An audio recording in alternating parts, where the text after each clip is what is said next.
नमस्कार, मी वैष्णवी. आपल्या सर्वांचं चॅनलमध्ये अगदी मनापासून खूप खूप स्वागत. आजच्या व्हिडिओमध्ये आपण बघणार आहोत मिक्सरला न लावता न पिळता अगदी साध्या आणि नवीन पद्धतीने घरामध्ये आमरस कसा तयार करायचा. 2 ते 3 दिवस काळा पडू नये म्हणून कोणत्या टिप्स वापरायच्या हे सर्व आपण बघणार आहोत. तर चला रेसिपीला सुरुवात करूया. तर तुम्ही बघू शकता इथे मी एक बाउल घेतलेला आहे. आता आपण यात टाकणार आहोत आंबे. तर तुम्ही बघू शकता इथे मी केसर आंब्याचा यूज केलेला आहे. तुम्ही येथे कोणते पण आंबे घेऊ शकता. आता आपण यात टाकणार आहोत 1 चमचा मीठ. मीठ टाकल्यानंतर आपण यात 2 ते 3 ग्लास पाणी टाकणार आहोत आणि याला हलकंसं स्वच्छ करणार आहोत आणि अर्ध्या घंट्यासाठी याला असंच सोडून देणार आहोत. तर आज अर्धा घंटा झालेला आहे आणि आपले आंबे एकदम स्वच्छ असे झालेले आहे.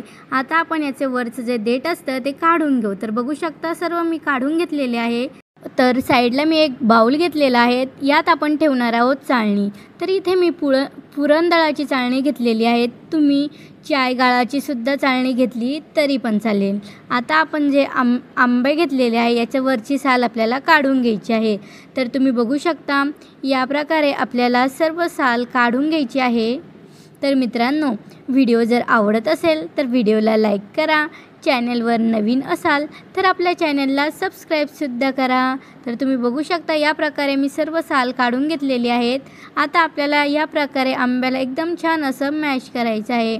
हलक्या हाताने आपल्याला या प्रकारे याला असं मॅश करायचं आहे.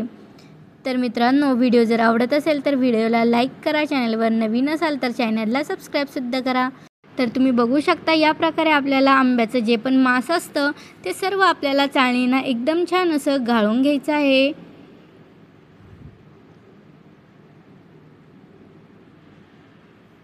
तर बघू शकता या प्रकारे मी सर्व मांस काढून घेतलेलं आहे. याच प्रोसेसनं आपल्याला दुसरा आंबासुद्धा एकदम छान असं याचंसुद्धा मांस आपल्याला काढून घ्यायचं आहे. तर तुम्ही बघू शकता याच प्रोसेसनं आपल्याला एकदम छान असं याला मॅश करत जायचं आहे. तर तुम्ही बघू शकता या प्रकारे मी सर्व आंबे एकदम छान असे मॅश करून घेतलेले आहेत.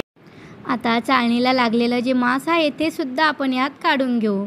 तर तुम्ही बघू शकता आपला टॅम्पटिंग असा रस बनवून रेडी झालेला आहे आणि तुम्ही बघू शकता याची कन्सिस्टन्सीसुद्धा किती छान आलेली आहे. एकदम घट असा आपला रस बनवून रेडी झालेला आहे. आता आपण यात टाकणार आहोत लगभग 2 छोटी वाटी साखर. तुम्ही साखराच्या ऐवजी गुळाचा सुद्धा यूज करू शकता किंवा पिठी साखरसुद्धा तुम्ही इथे यूज करू शकता.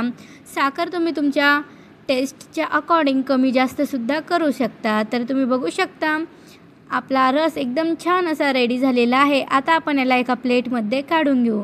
तर तुम्ही बघू शकता या प्रकारे मी रस एका प्लेटमध्ये काढून घेतलेला आहे. तर तुम्ही बघू शकता आपला रस अगदी साध्या आणि नवीन पद्धतीने बनवून रेडी झालेला आहे आणि तुम्ही बघू शकता किती छान आपल्या रसाचं टेक्स्चर झालेलं आहे.